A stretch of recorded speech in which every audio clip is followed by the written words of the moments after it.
मैंने एक विषय को एक सीरीज चालू किया था। अब फिर के बीच में 2 हफ्ते थोड़ा सा मिस हो गया। तो किसी को याद है किस विषय के ऊपर मैं बात कर रहा था? वरदान। पवित्र आत्मा के वरदान। और ये एक ऐसी भेंट है जो परमेश्वर ने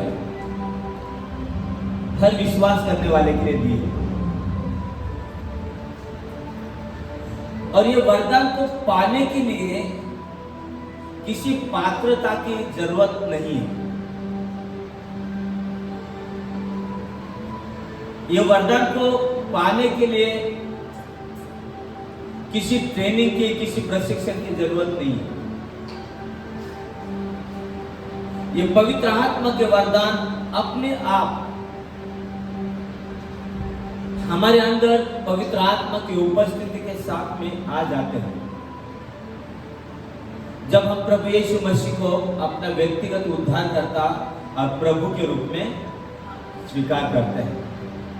हालेलुया। जब हम प्रभु यीशु को एक उद्धारकर्ता के रूप में स्वीकार करते हैं तो परमेश्वर की पवित्र आत्मा हमारे अंदर रहने के लिए आते हैं। और जब पवित्र आत्मा हमारे अंदर रहने के लिए आते हैं तो पवित्र आत्मा अपनी पूरी उपस्थिति के साथ में और सारे वरदानों के साथ में वो हमारे अंदर रहते हैं। थोड़ी उपस्थिति नहीं, आधी उपस्थिति नहीं, लेकिन संपूर्ण उपस्थिति। जैसे परमेश्वर पिता परमेश्वर है, जैसे परमेश्वर पुत्र परमेश्वर है, वैसे ही पवित्र आत्मा भी परमेश्वर है। और वो पूरी अपनी महिमा के साथ में, पूरी अपने व्यक्तित्व साथ में, पूरे अपने सामर्थ के साथ में, पूरी अपनी महिमा के साथ में वो हमारे अंदर आके रहते हैं। और फिर पवित्र आत्मा है जो लोगों को वरदान देते हैं। कई बार मुझे मालूम नहीं मैंने कहा था या नहीं कहा था, लेकिन आज मैं कहता हूं कि ये वरदान देना ये पवित्र आत्मा का काम है। कोई भी मनुष्य चाहे वो कितना भी बड़ा सेवक क्यों ना हो, कोई भी मनुष्य किसी को भी पवित्र आत्मा के वरदान दे नहीं सकता। पवित्र आत्मा के वरदान देना यह पवित्र आत्मा का काम है। लेकिन सेवकगण जो प्रभु के दास हैं वो उन वरदानों को ट्रांसफर करते हैं। जैसे कि जब हम किसी के लिए प्रार्थना करते हैं,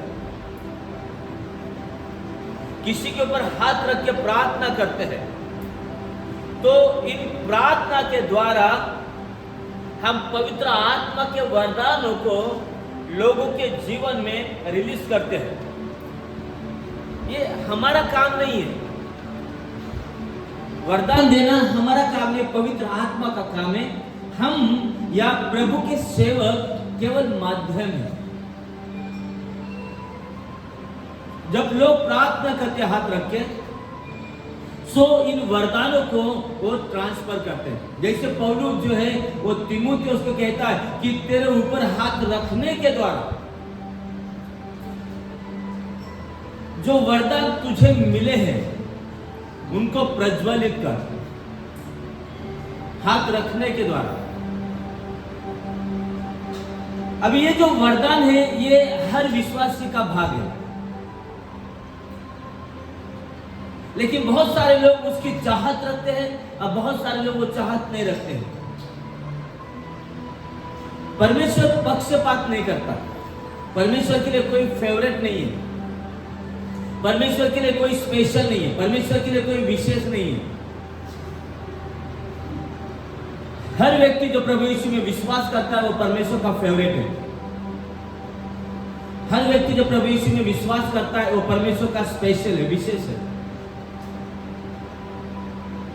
और इसलिए ये जो वरदान है हर विश्वासी के लिए है, लेकिन बहुत सारे लोग उसको चाहते हैं। बहुत सारे लोग परमेश्वर से उन वरदानों को मांगते हैं और बहुत सारे लोग नहीं मांगते हैं। बहुतों के अंदर वरदान है और उन वरदानों को वो जानते हैं, पहचानते हैं और उन वरदानों को काम करने के लिए वो मौका देते हैं। और बहुत सारे लोग अपने अंदर वरदान तो है लेकिन उन वरदानों को वो गाड़ के रखते हैं। हर एक को परमेश्वर ने वरदान दिया है और वो वरदान अलग अलग किस्म की सेवा के लिए है, अलग प्रकार की सेवा के लिए है। वरदान के बिना कोई परमेश्वर की सेवा नहीं कर सकता। परमेश्वर की सेवा करने के लिए आपको वरदानों की जरूरत होती है। परमेश्वर की सेवा करने के लिए, परमेश्वर का काम करने के लिए हमें वरदानों की जरूरत होती है और बिना वरदान के हम परमेश्वर की सेवा नहीं कर सकते। चाहे झाड़ू लगाना और पोछा करना भी क्यों ना हो। ये झाड़ू लगाने के लिए, पोछा करने के लिए हमें इतना बड़ा काम नहीं लगता है। हमको लगता है कि इसको वरदान की क्या जरूरत है। अभी झाड़ू लगाने के लिए कौन से वरदान की जरूरत होती है?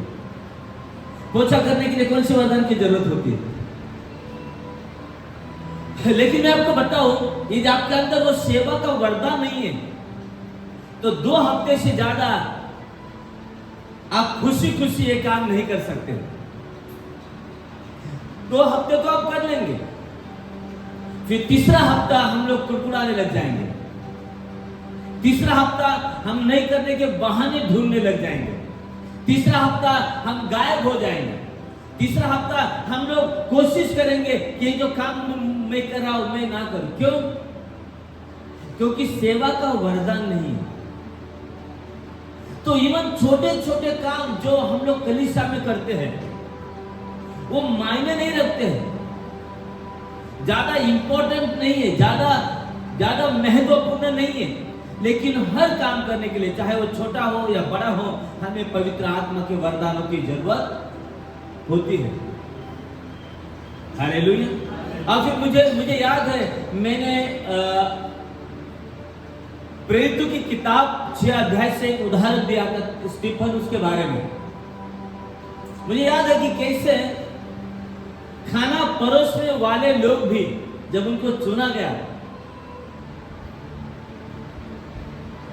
कैसे लोगों को चुना गया। हर किसी को उठा के बोला नहीं तुम खाना पर, जैसे हम लोग संडे को करते, इसको बुलाते उसको बुलाते, भाई मदद करो, हेल्प करो। खाना परोसने के लिए वरदानों की क्या जरूरत है? खाना परोसने के लिए पवित्र आत्मा की क्या जरूरत है? पवित्र आत्मा से भरे हुए लोगों की क्या जरूरत है? लेकिन बाइबल तो हमें सिखाती है, बाइबल हमें बताती है कि खाना परोसने के लिए भी जो लोग चुने गए थे, जिनको नियुक्ति हुई थी, वे लोग भी पवित्र आत्मा से और बुद्धि से भरे हुए लोग थे। इसका मतलब ये छोटे छोटे काम भी हम बिना पवित्र आत्मा की मदद के और बिना वरदानों के कर नहीं। तो कलीसिया में बहुत सारे काम होते हैं, सेवा के काम होते हैं, और वो सेवा के काम करने के लिए वरदानों की जरूरत होती है। और सारे वरदान एक इक्वल होते हैं, कोई बड़ा नहीं होता है, कोई छोटा नहीं होता है। जितना इंपॉर्टेंट झाड़ू लगाने का वरदान है, उतना ही इंपॉर्टेंट प्रचार करने का वरदान है। क्योंकि वो झाड़ू लगाता है, इसका मतलब उसका वरदान छोटा है, और कोई जब प्रचार करता है इसका मतलब उसका वरदान बड़ा है। ऐसी बात नहीं है। वरदान है, और सारे वरदान उतने ही इंपॉर्टेंट है। ये जब हम लोग इफिसियों की पत्री उसका 4 अध्याय देखते हैं, मुझे लगता है कि हम लोगों ने उसमें से कुछ वचनों को पढ़ा था।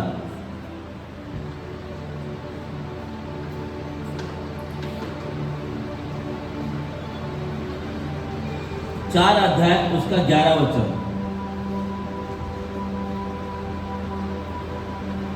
हम लोग कुछ वचनों को दोबारा पढ़ लेंगे फटाफट, ताकि एक रिवीजन हो जाए। इफिसियों का 4:11, फिर 1 कुरिन्थियों 12 का 11, और फिर रोमियो का 12 का 6 से 8, पहले इफिसियों का 4 का 11 पढ़ेंगे। उसने कुछ को प्रेरित नियुक्त करके, किसने? पवित्र आत्मा ने। हालेलुया, बोलो पवित्र आत्मा ने। उसने कुछ लोगों को प्रेरित नियुक्त करके, हाँ, और फिर कुछ लोगों को भविष्यवक्ता, और कुछ लोगों को सुसमाचार सुनाने वाले नियुक्त करके, हाँ, और कुछ लोगों को रखवाले और उपदेशक नियुक्त करके, हाँ, दे दिया, हाँ, जिससे पवित्र लोग सिद्ध हो कुछ जाएं। लोगों को रखवाले और कुछ लोगों को उपदेशक मतलब पास्टर नियुक्त करके दे दिया। अभी ध्यान से पढ़े 12 वचन, जिससे पवित्र लोग सिद्ध हो जाएं। वरदानों का पहला काम क्या है? पवित्र लोग सिद्ध, लोगों को सिद्ध करना। वरदान क्यों दिए जाते हैं? ताकि हम लोग सिद्ध हो जाए। हर व्यक्ति के अंदर एक वरदान दिया गया है। वो वरदान इसीलिए दिया गया है कि वो वरदान उस व्यक्ति को सिद्ध करे या उस व्यक्ति को तैयार करे प्रभु यीशु मसीह के आगमन के लिए, या उस व्यक्ति को प्रभु यीशु के जैसे बनाए। यीशु ने कहा पवित्र बनो क्योंकि मैं पवित्र हूं। यीशु ने कहा सिद्ध हो जाओ क्योंकि मैं सिद्ध हूं। तो जो वरदान परमेश्वर हमें देता है, इन वरदानों के दो काम होते हैं। एक, हमें अंदर से बदलना, हमें परिवर्तित करना, हमारे अंदर यीशु मसीह का रूप, यीशु मसीह का इमेज दोबारा निर्माण करना, और दूसरा एक दूसरे की सेवा करना। वरदान क्यों दिए जाते हैं? पहले मेरे लिए, ताकि वो मुझे बदले। वरदान मुझे बदलने के लिए, मुझे सिद्ध करने के लिए, मुझे परिवर्तित करने के लिए, मुझे यीशु का जैसा बनाने के लिए दिए गए हैं। वो वरदान इसीलिए नहीं दिए गए ताकि उन वरदानों के द्वारा मैं अपने फायदे के लिए उनको इस्तेमाल करूं। कहता है कि पवित्र लोग सिद्ध हो जाए। पहला वरदान का क्या काम है? हमें सिद्ध करना, हमें मसीह के जैसे बनाना। क्यों? जब हम देखते उत्पत्ति की किताब में परमेश्वर ने मनुष्य को उसकी समानता में बनाया, लेकिन पाप ने उसके जो स्वरूप को बिगाड़ दिया, उसकी समानता को बिगाड़ दिया। और फिर परमेश्वर ने पवित्र आत्मा के द्वारा वरदान दिया ताकि वो वरदान हमारे जीवन में अंदर से परिवर्तन का, बदलाव का, ट्रांसफॉर्मेशन का काम करे। हालेलुया। पवित्र आत्मा का वरदान हमें बदलता है अंदर से, और इसीलिए जब हमारे अंदर पवित्र आत्मा का वरदान काम करता है, हमें उसको काम करने के लिए देना चाहिए।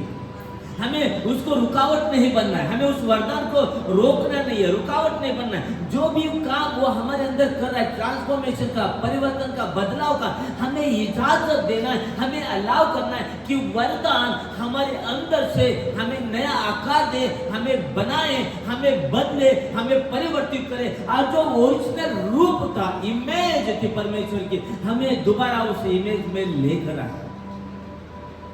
हालेलुया। पवित्र आत्मा के वरदान हमारे बेनिफिट के लिए नहीं, हमें बदलने के लिए। और दूसरा, सेवा के लिए, लोगों की सेवा के लिए, विश्वासी भाइयों की और बहनों की सेवा के लिए। हालेलुया। यदि मेरे अंदर वरदान है तो वो मेरी खुद की सेवा के लिए नहीं, आपकी सेवा के लिए। यदि आपके अंदर वरदान है तो प्रभु ने आपको दिया ताकि वो वरदान आपको बदले, और आपको बदलने के बाद आपको इस काबिल बनाए कि आप दूसरों की सेवा कर सके। हालेलुया। दूसरों की सेवा करने के लिए नम्रता चाहिए, दूसरों की सेवा करने के लिए अधीरता चाहिए, दूसरों की सेवा करने के लिए अंदर प्रेम होना चाहिए, दूसरों की सेवा करने के लिए अंदर अपनापन होना चाहिए, दूसरों की सेवा करने के लिए अंदर वो सेवा का हृदय होना चाहिए। यदि वो नहीं है, हम लोग किसी की सेवा नहीं कर सकते। एक दुश्मन से भी प्रेम करने के लिए हमारे अंदर वो वरदान होना चाहिए। तो कहता है कि कुछ को पवित्र लोगों को क्या करे?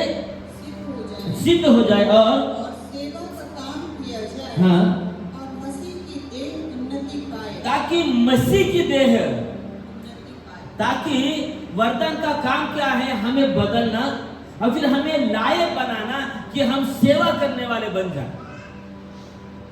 ये सेवा करने वाले हमें क्यों बनना है? ताकि प्रभु यीशु की जो देह है, कौन सी देह है? ये कलीसिया। प्रभु की देह क्या है? कलीसिया। प्रभु की कलीसिया प्रभु की देह है। और ये देह उन्नति होनी चाहिए, देह में बढ़ोतरी होनी चाहिए, देह में उन्नति होनी चाहिए। ये मसीह की देह आशीषित होनी चाहिए, मसीह की देह समृद्ध होनी चाहिए, मसीह की देह संपन्न होनी चाहिए, मसीह की देह हेल्दी होनी चाहिए, मसीह की देह पवित्र होनी चाहिए। मसीह की देह को उन्नत करने के लिए, समृद्ध करने के लिए, बढ़ाने के लिए हमें इन वरदानों की जरूरत पड़ती है। इसलिए परमेश्वर ने वरदान दिए हैं ताकि वो वरदान मुझे बदले और मुझे इस लायक बनाए कि मैं मसीह की देह को आगे बढ़ाने के काम में आ जाऊं। मुझे इस लायक बनाते कि मैं मसीह की देह में एक सेवक बन जाऊं, मसीह की देह की मैं सेवा करूं। चाहे कोई भी सेवा क्यों ना हो, सेवा तो सेवा होती है। लेकिन बहुत बार हम लोग देखते हैं कि लोग अपने वरदानों का मिसयूज करते हैं, अपने खुद के फायदे के लिए उन वरदानों का इस्तेमाल करते हैं। वो बहुत खतरनाक है। ठीक है, पहला कुरिन्थियों रोमियो का 12:6 से 8।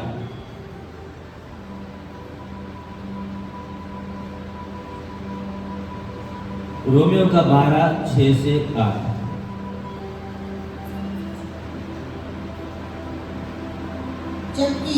जबकि उस अनुग्रह के अनुसार जो हमें दिया गया है, हाँ, हमें भिन्न भिन्न वरदान मिले हैं। हमें भिन्न भिन्न वरदान मिले हैं। कैसे वरदान? भिन्न भिन्न मतलब अलग अलग, हर एक के अंदर अलग अलग वरदान है।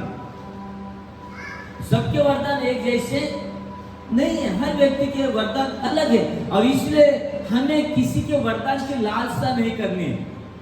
जो वरदान प्रभु ने हमें दिया है, हमें उसके लिए परमेश्वर को धन्यवाद देना है और हमें उस वरदान में आगे बढ़ना है। क्योंकि परमेश्वर जानता है मुझे किस वरदान की जरूरत है, और जिसको जिस वरदान की जरूरत है, जो व्यक्ति जिस वरदान में माहिर हो सकता है, परमेश्वर ने उसको वो वरदान दिया है। तो वचन कहता है कि भिन्न भिन्न प्रकार के वरदान दिए हैं, अलग अलग किस्म के वरदान दिए हैं। कौन से? तो जिसको भविष्यवाणी का दान मिला हो, किसी को भविष्यवाणी का वरदान मिला है, वह विश्वास के परिमाण के अनुसार हाँ, भविष्यवाणी करे। ओके। यदि सेवा करने का दान मिला, किसी को सेवा करने का दान मिला। देखो, सेवा करना भी वरदान है। मैंने आपको कहा कि बिना वरदान के कोई सेवा नहीं कर सकता। ये काम करने के लिए भी वरदानों की जरूरत पड़ती है, ये कुर्सी लगाने के लिए वरदानों की जरूरत पड़ती है। हर काम के लिए मसीह के देह में हर काम, चाहे छोटा बड़ा कोई भी काम क्यों ना हो, हर काम करने के लिए हमें वरदान की जरूरत है। और सेवा करना ये भी एक वरदान है। हालेलुया।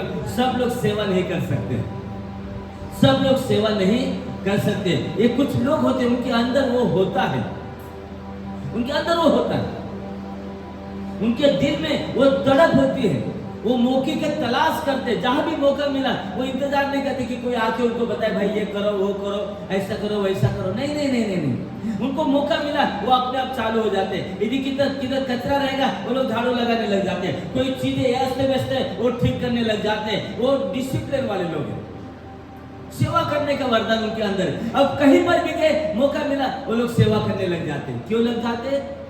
अपने आप को बड़प्पन करने के लिए नहीं, लेकिन उनके अंदर वो सेवा करने का वरदान है और वो वरदान उनको शांत बैठने नहीं देता। आगे, सेवा करने का दान मिला हो तो सेवा में लगा रहे।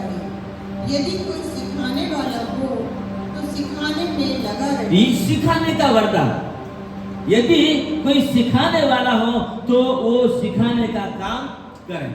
किसी को शिक्षक का वरदान मिला, ऐसा नहीं कि किसी के अंदर वरदान है, हर एक के अंदर है, खाली आपको ढूंढना है आपका वरदान क्या है। और यदि आपको मालूम नहीं है, आप प्रभु के चरणों में बैठ जाइए, परमेश्वर से पूछिए, प्रभु बताओ मुझे मेरा वरदान क्या है, आपने मुझे कौन सा वरदान दिया, किस वरदान के तहत आपने मुझे बुलाया है, किस वरदान के तहत मुझे काम करना है। ऐसा कलीसिया में कोई व्यक्ति नहीं होता है जिसके अंदर कोई वरदान नहीं है।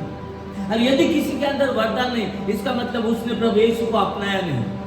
क्योंकि जब कोई व्यक्ति प्रभु यीशु को एक उद्धारकर्ता के रूप में अपना लेता है, पवित्र आत्मा उसके अंदर आके रहने लग जाती है, और जब पवित्र आत्मा उसके अंदर आके रहने लग जाती है, पवित्र आत्मा उस हर विश्वासी को वरदानों से भर देती है,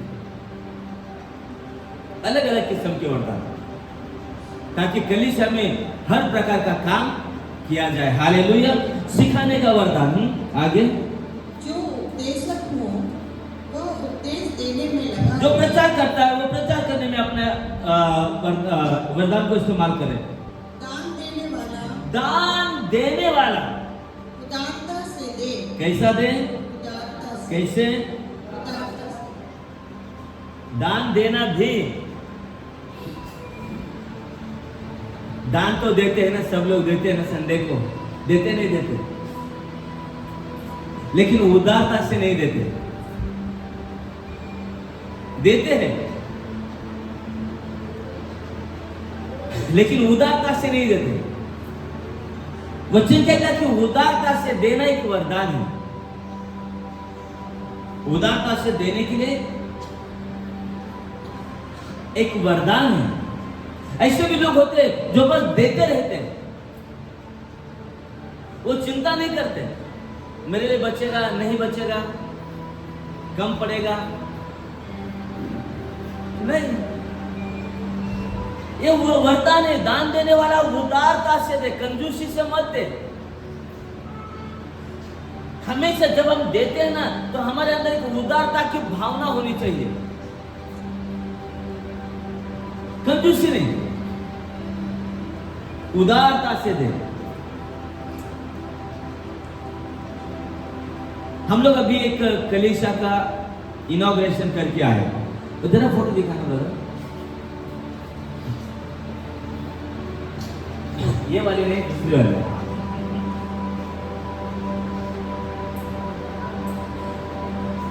ये गए हफ्ते में हम लोगों ने एक कलीसिया कुकाना करके एक जगह है अहमदनगर में, वहां पे इस कलीसिया का हम लोगों ने इनॉग्रेशन किया। एक गरीब परिवार ने तय किया यदि उनके बेटे को नौकरी मिलेगी तो वो लोग अपने पैसों से जमीन खरीद के अपने पैसों से चर्च बना के देंगे। इसके लिए उदारता की जरूरत होती है, इसके लिए प्रभु से प्रेम की जरूरत होती है। तो जब उनके बेटे को नौकरी लगा तो पहला काम, जैसा पहला पगार आया, उन लोगों ने पगार को साइड में कर दिया और कुछ समय तक हर महीना वो लोग पैसा बचाते रहे। और फिर पैसा बचाने के बाद उन्होंने अपने पैसे से जमीन खरीदा, चर्च को वो जमीन दिया और पैसा बचाया और फिर अपने पैसे से चर्च बना के प्रभु को उन्होंने समर्पित किया।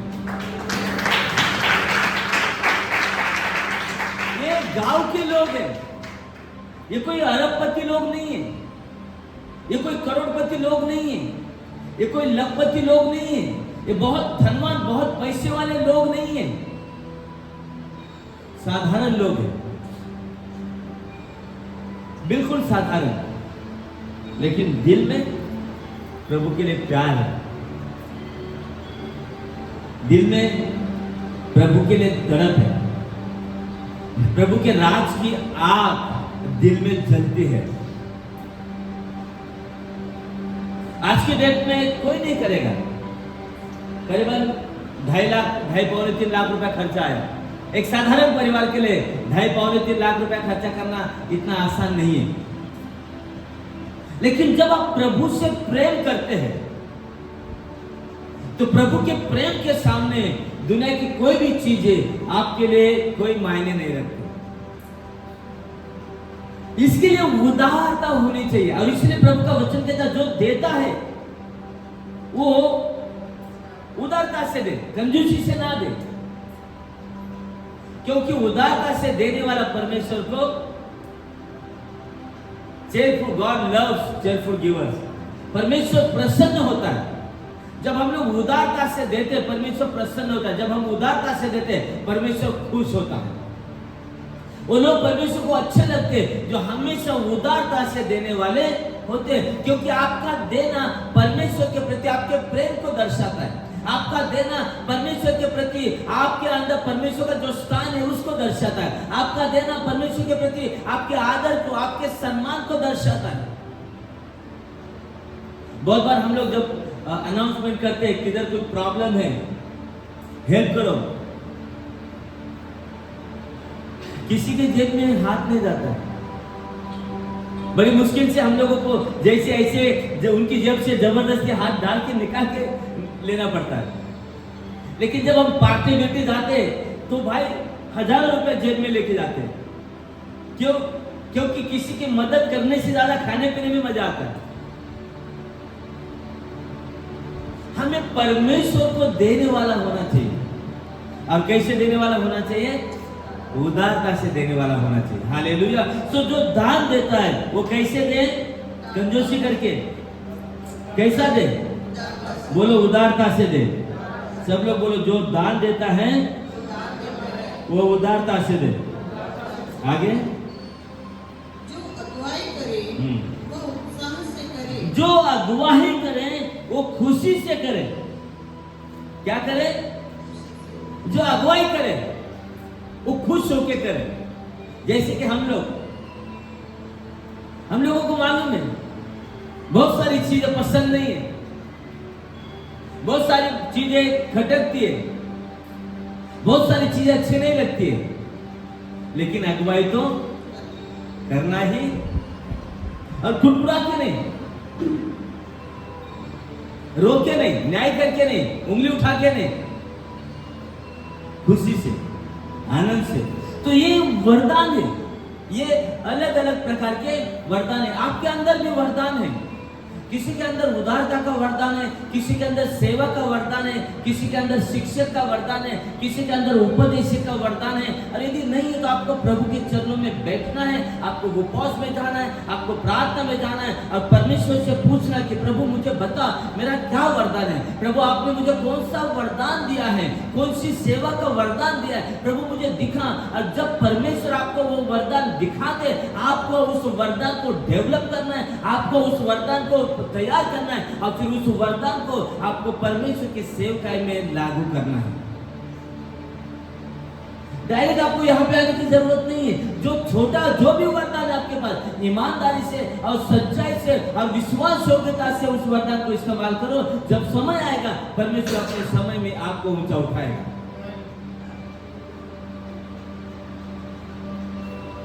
हमने फिलिप के बारे में देखा, उसको खाना परोसने के लिए चुना गया था, लेकिन फिर बाद में हमने प्रेरितों की किताब 8 अध्याय में देखा कि कैसे अद्भुत रीति से परमेश्वर ने उसको इस्तेमाल किया।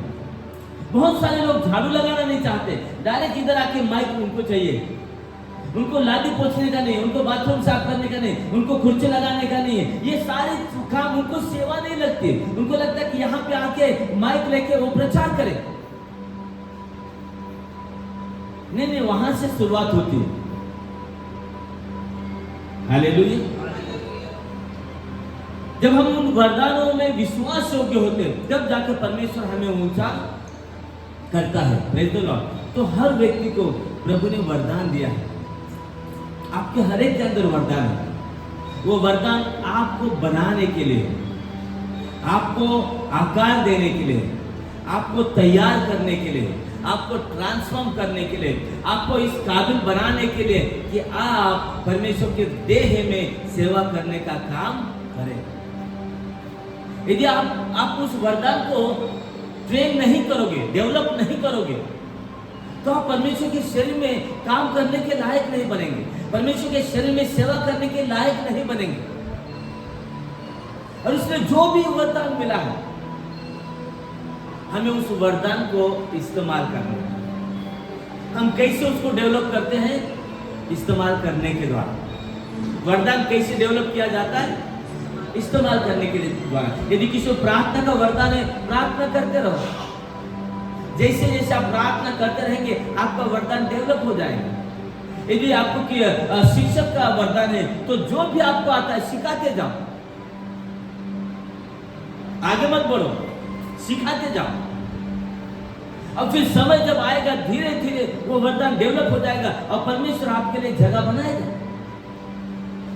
यदि आपको देने का वरदान है देते जाओ, समय में परमेश्वर उसका प्रतिफल आपको देगा। परमेश्वर अपने समय में सब कुछ करता है, लेकिन उसके पहले जो भी वरदान हमें दिया गया है हमें उस वरदान को इस्तेमाल करना है। और जब हम उस वरदान को इस्तेमाल करेंगे तब अपने समय में वो वरदान हमारे लिए जगह बनाएगा। आज दुनिया भर में सबसे बड़ा प्रॉब्लम क्या है? कोई पास्टर लोग किसी लीडर को आगे आने नहीं देते। वो आगे आएगा तो उसकी टांग खींचते, क्योंकि पास्टर लोगों के अंदर डर होता है कि भाई ये आगे चला जाएगा, चर्च तोड़ देगा, फोड़ देगा, ऐसा हो जाएगा, वैसा हो जाएगा। क्यों मालूम है? अब कोई लीडर लोग भी शांति से इंतजार नहीं करते। उतावला नवरा, वो मराठी में कहावत है, उतावला नवरा गुड़घाला वासी। वो लोग इंतजार नहीं करते, अपना समय आने का इंतजार नहीं करते, उस वरदान को प्रज्वलित होने का इंतजार नहीं करते, उस वरदान को डेवलप होने का इंतजार नहीं करते हैं। बाइबल कहती है कि वरदान तुम्हारे लिए जगह बनाएगा। यदि किसी के अंदर कोई वरदान है तो उस बंदे को, उस बहन को, उस भाई को अपने लिए जगह बनाने के लिए किसी को गुमराह करने की जरूरत नहीं है, किसी के खिलाफ में बोलने की जरूरत नहीं, किसी को मस्का लगाने की जरूरत नहीं, किसी को गिफ्ट देने की जरूरत नहीं। जो भी वरदान है उस वरदान को काम करने दो, और तुम्हारे अंदर जो वरदान है वो वरदान तुम्हारे लिए जगह। हालेलुया। या तो तुम्हारे लिए जगह बनाएगा या तुम्हें अलग कर देगा, लेकिन वरदान को काम करने दो। मुझे मालूम है आज मैं यहाँ पे खड़ा हूँ क्योंकि वरदान ने मेरे लिए रास्ता बनाया। मेरे अंदर वरदान था लेकिन उसके लिए जगह नहीं थी। वो वरदान बाहर आना चाहता था, लेकिन बार बार जब भी उस वरदान ने बाहर आने की कोशिश किया उस वरदान को दबाया गया। सालों साल ऐसे हुआ, और फिर परमेश्वर ने उस वरदान ने मेरे लिए अलग जगह बनाई और आज मैं आपके सामने खड़ा हूं। वरदान को काम करने दो। वो बीज जब बोया जाता है ना, जब उसको जगह नहीं मिलती है ना, वो कहीं से भी, चाहे पत्थर से, चाहे चट्टान से, कहीं से भी वो अपने लिए रास्ता बना के उगाता है। हालेलुया। क्यों? उस बीज के अंदर सामर्थ्य है, अपने लिए रास्ता बनाने का सामर्थ्य है, अपने लिए जगह बनाने का सामर्थ्य है। वरदान के अंदर सामर्थ्य है, आपके अंदर है, उसको काम करने दो। अपने समय में वरदान जगह बनाए। Praise the Lord. प्रार्थना करो, प्रभु से मांगो, प्रभु वरदानों से मुझे भर दे, पवित्र आत्मा के वरदानों से मुझे भर दे, मुझे पवित्र आत्मा के वरदान दे प्रभु। और जब वरदान आएगा ना तो आपको कलीसिया में आने के लिए बारिश है और ये है वो है कोई बहाना नहीं देना पड़ेगा। क्यों? क्योंकि वरदान आपको घर में बैठ के सोने नहीं देगा, वरदान आपको शांति नहीं बैठने देगा, वरदान आपके अंदर आपको जलाते जाएगा। उठो, चलो, आगे बढ़ो, और यही वरदान का काम होता है। हालेलुया। और इसलिए हर व्यक्ति के लिए वरदान जरूरी है। वरदानों के बिना हम प्रभु में आगे नहीं बढ़ सकते, वरदानों के बिना हम प्रभु के किसी भी काम के नहीं हैं। हमें परमेश्वर से मांगना है, प्रभु मुझे तेरे वरदानों से, पवित्र आत्मा के वरदानों से भर, ताकि आप आपकी बुलाहट को जो परमेश्वर की ओर से आपको दी गई है आप उसको पूरी कर सकें। वरदान बुलाहट को पूरा करने के लिए दिए गए हैं। जब आपको मालूम होगा आपके वरदान क्या है, आपके वरदान आपके बुलाहट को पूरा करने में आपकी मदद करेंगे। हालेलुया। आइए प्रार्थना करते हैं। प्रभु हम प्रार्थना करते हैं, एक नई भूख और प्यास को हमारे अंदर जगाओ। हम आपके वरदानों के लिए भूखे और प्यासे हो जाए। ये वरदान हमारा भाग है मेरे प्रभु, हमारा भाग है जो आपने मसीह यीशु के द्वारा हमें दिया है। मैं हर भाई बहन के लिए प्रार्थना करता हूँ, हर एक के अंदर ये वरदानों की आग भड़क उठे प्रभु, हर एक के अंदर वरदानों की आग जल निकले प्रभु, और हर व्यक्ति को प्रभु समझ आए कि आपने उनके अंदर कौन से वरदान दिए हैं, वो वरदान उभर कर आए परमेश्वर, और वरदान काम करने लग जाए मसीह की देह को सिद्ध करने के लिए, मसीह की देह को आगे बढ़ाने के लिए, यीशु के नाम में।